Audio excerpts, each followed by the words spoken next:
Hello, my name is Kayla Clark, and this is my oral presentation for English 112, Writing and Research in the Disciplines, for the fall semester 2015. This presentation is about the social biases, such as racism and how it plagues our society with hatred. Every time we turn on the news or log into social media, we are bombarded with stories of violence and posts displaying hatred for other cultures. According to the Federal Bureau of Investigation, 48.5% of hate crimes in 2013 were because of race. For me, I don't understand why race is still such an issue.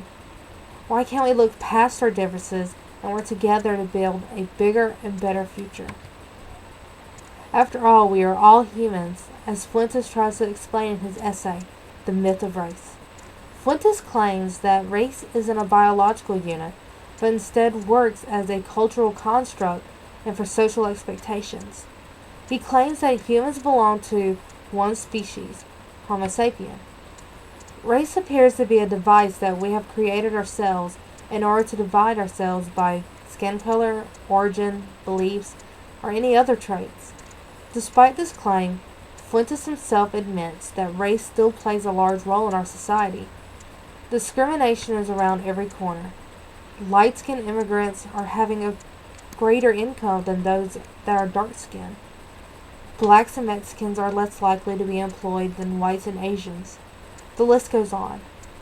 This is where the idea of white privilege comes about, which Peggy McIntosh discusses in her essay, White Privilege, the Invisible Knapsack. She talks about how when originally thinking about racism, she thought about the disadvantages others were being placed at. It wasn't until later she discovers that other races are being placed at an advantage, in this case whites. Many will argue that because you're privileged you can't experience the effects of racism.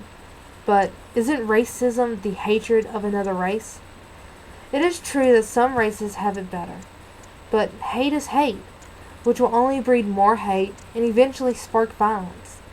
A couple years ago, my karate instructor informed us of a game that was starting to gain popularity. It was called the knockout game because the whole point of the game was to knock out an unsuspected victim in one punch. When video footage was released and upon viewing, there is a trend that is noticeable. It is generally black people that are the attackers. This game is a violent game where many have suffered heavy injuries, and even people have passed away.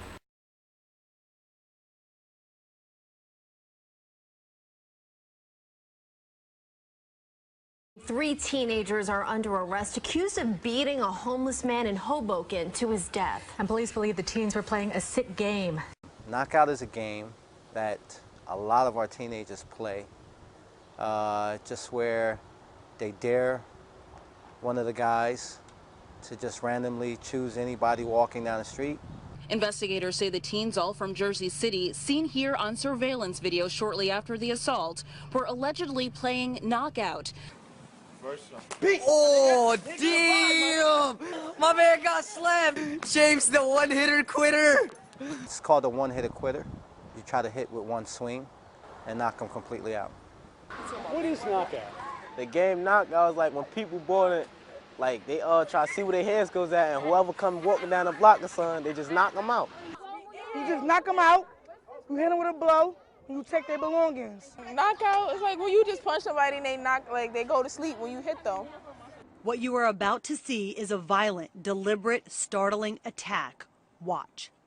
Lying with his face on the curb on Tito Way is 50-year-old Kappa teacher James Adelsberger, walking away from the attack, seeming to joke and celebrate our 5 teenagers. What's the point? Like, for the fun of it, like for little kids to run around, hit people, and knock them out. Even though they shouldn't be doing it, but people do it. You can see the teacher was walking, briefcase in hand, and with no fear as he moves toward the group of boys. Watch as one of them crosses in front of the others and violently attacks Adelsberger. He falls to the ground, slamming his head on the curb, unable to even use his hands to catch his fall. And they hit them. Why? Because they think it's funny. They think it's funny, like... They think it's amusing. That's what they think. It's just more like picking a target that is alone, defenseless. They just go, boom, when it's the right time and the right place. It's not anger, it's... Nah.